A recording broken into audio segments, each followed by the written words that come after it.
Alright, I come before you again to read to you another holy scripture from the Gospel of Thomas, the Phanny Manefesto. Long live St. Thomas. I will tell you today of the fallacies of your Santa Claus. The truth about your beloved Santa Claus has been found out.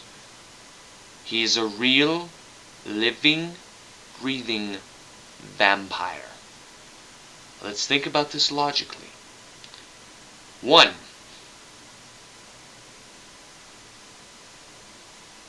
Santa Claus, or Nosferatu San Claus, is an eternal being. He lives forever. Having this ability, is not known to be had by many creatures. One such creature it is most common in is the vampire. 2. He is extremely resilient to cold. Vampires are dead, or rather undead, so the cold does not affect them. 3. He lives in a place where the sun does not shine. The North Pole gets very little sun. What other being does not live in well-lit areas? Who is it?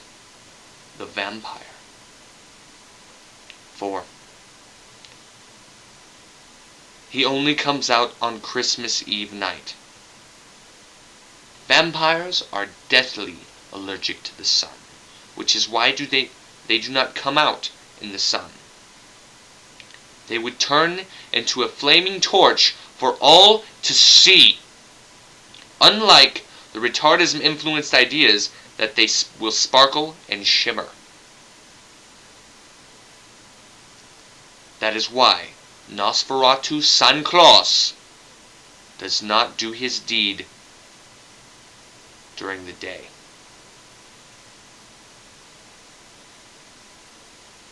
It also promotes the secret identity of who he really is.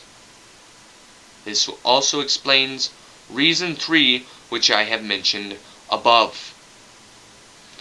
Number 5. He is an eccentric fascination with red clothing. Red is the color of, what is it? Congregation?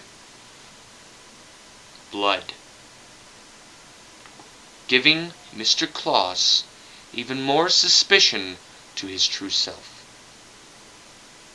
Red would be an extremely attractive color to vampires. As for the milk and cookies, this could easily be a cover-up of his true self.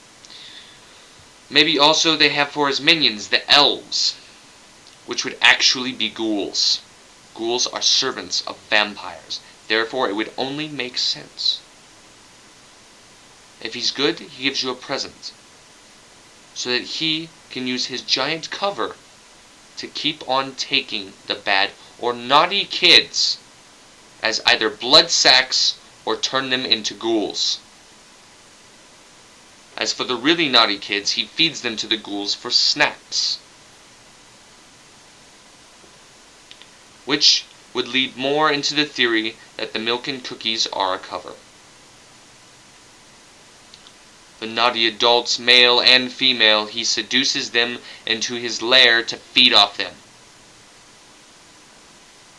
This is why I Saw Mommy Kissing Santa Claus was written, and also why the reason the kid in this song was horrified. I know that the tune of the song indicates the kid is fine with it, but the facts tell you different. If all of this evidence points to Santa Claus actually being the said Nosferatu San Claus, then use logic. Just like CSI, we have discovered the true villain. And a quote by the great holy St. Thomas. Damn bloodsuckers! This is the second chapter of the Fanny Pack Manifesto, the Gospel.